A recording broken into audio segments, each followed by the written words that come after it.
Tokoh muda Papua ini tentang juru bicara TPNPB, Sebi Sambom berdebat. Tokoh muda Papua, Ali Kabia meminta juru bicara Tentara Pembebasan Nasional Papua Barat, Sebi Sambom, untuk bertemu di Pasar Skou, perbatasan RI sampai PNG, guna bertatap muka langsung.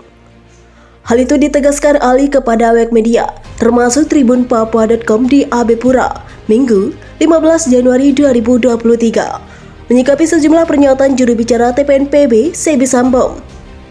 Saya mau tegaskan kepada juru bicara TPNPB, Sebi Sambom, yang beroperasi di wilayah pegunungan Papua.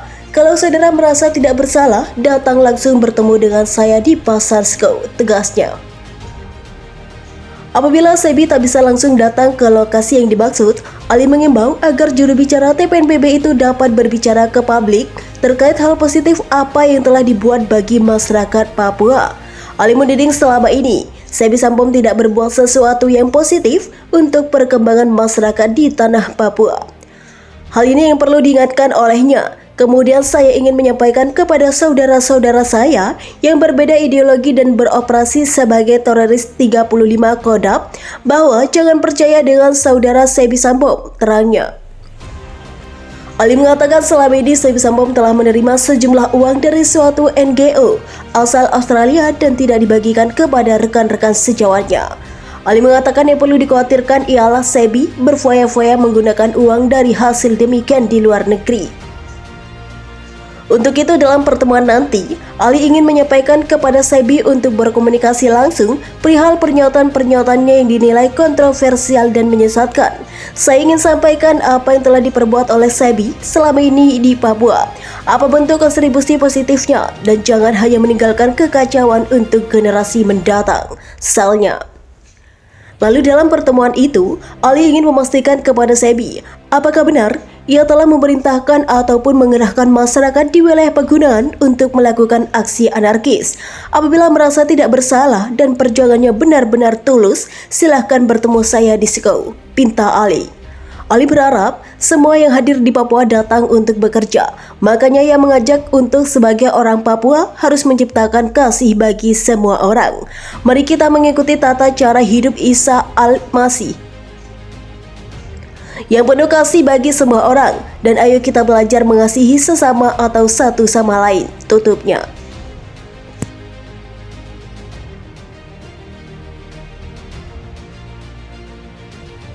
Perang mulut KKB Papua dan OPM sampai ancam bongkar persembunyian kelompok teroris Egyanus Kogoya. Perang mulut kelompok kriminal bersenjata alias KKB Papua dan OPM, Organisasi Papua Merdeka alias OPM, sampai ancam bongkar persembunyian kelompok teroris Egyanus Kogoya. Lantaran tudingan tak berdasar Egyanus Kogoya membuat OPM naik pitam. Ini terjadi di sela ketegangan KKB Papua dan TNI yang tengah berkonflik. Baru-baru ini KKB Papua juga berseru dengan Organisasi Papua Merdeka alias OPM. Keduanya perang mulut sampai ancam bongkar tempat persembunyian. Penyebabnya, lantaran KKB Papua menganggap pekerjaan diplomasi OPM di luar negeri hanyalah akal bulus. KKB Papua khususnya kelompok Egyanus Kogoya, diplomasi yang dilakukan OPM hanya untuk kepentingan sendiri, bukan kemerdekaan Papua. Kondisi ini jelas menggambarkan pecah belahnya perjuangan kemerdekaan Papua. Melansir dari Tribun Manado.co.id dengan judul Jubir OPM ancam Panglima KKB Papua, katakan kau lebih baik diam atau kami bongkar tempat persembunyianmu. Juru bicara TPNPB OPM Sebi Sambom dan Panglima Perang KKB Papua Kodam Endegama Egyanus Kogoya kini terlibat perang mulut. Sebi Sambom mengangkat suara soal tudingan Panglima Perang Egyanus Kogoya yang menilai pekerjaan diplomasi Papua Merdeka di luar negeri hanya akal bulus. Melihat kondisi ini, KKB Papua tampak telah terpecah belah di tengah usaha memerdekakan tanah Papua dari NKRI. Beredar video Egyanus Kogoya menilai 4 orang diplomasi di luar negeri termasuk Sebi Sambom adalah perjuangan untuk kepentingan diri sendiri. Kami semua sebenarnya terus berjuang untuk Papua Merdeka, kata Sebi Sambom. Sebagai perjuang KKB di luar negeri, kata Sebi Sambom, ia tak pernah berhenti sesaat pun untuk membangun jaringan internasional. Saat ini, kata Sebi Sambom, TPNPB OPM sesungguhnya semakin lemah. TPNPB OPM tak bisa lagi berjuang untuk Papua Merdeka. Pasalnya, lanjut Sebi Sambo, TPNPB OPM telah dikepung dari berbagai penjuru oleh TNI Polri, terorisnya Indonesia. Kau, Egyanus Kogoya, adalah anak kecil yang baru tumbuh dan kaget melihat Papua yang kini mulai merdeka, kata Sebi Sambo. Egyanus ini tak bersekolah sehingga tak mengerti apa itu diplomatik, tanda Sebi Sambo. Karena itu, katanya, lebih baik Egyanus diam dan berhenti dari tindakanmu yang menyusahkan masyarakat dengan merampok. Kau lebih baik diam, atau kami bongkar semua tempat persembunyianmu, ancam Sebi Sambo dengan nada marah.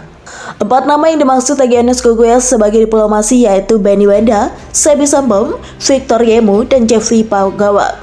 Sebagai tertuduh, Benny Wenda yang telah memproklamasikan diri sebagai presiden sementara Papua hingga kini tidak merespon pernyataan Egyanus Kogoya itu. Benny Wenda juga sepertinya tak mampu dijamah oleh personal KKB lainnya, baik di Papua maupun di luar negeri. Panglima TNI diminta bertindak. Melihat aksi KKB Papua semakin mengganas, pengamat kebijakan publik Jerry Masi meminta Panglima TNI segera bertindak. Hal ini mengingat aksi KKB Papua yang semakin masif menyerang pos TNI Polri hingga warga sipil. Sepanjang Januari sampai Maret 2022, tercatat KKB Papua setidaknya telah melakukan 7 tindak pidana dengan 13 orang korbannya tewas. Saya kira harus ada keseriusan dari Panglima TNI. Ingat, Papua juga bagian penting dari Indonesia dan mereka juga menyumbang penerimaan domestik bruto atau PDB untuk negara kita, kata Jerry dalam keterangan tertulis yang diterima di Jakarta, Rabu. Dia mengatakan perlu ada pendekatan dan lobby agar situasi dan kondisi di Papua stabil, aman, dan kondusif. Menurutnya, Direktur Political dan Public Policy Studies atau P3S itu, pendekatan melalui aspek budaya bisa dilakukan dan dianggap sangat ampuh. Masyarakat Papua, katanya, pada dasarnya adalah orang baik, sehingga upaya pendekatan itu dapat dilakukan lewat para kepala suku dan tokoh agama untuk membantu sosialisasi.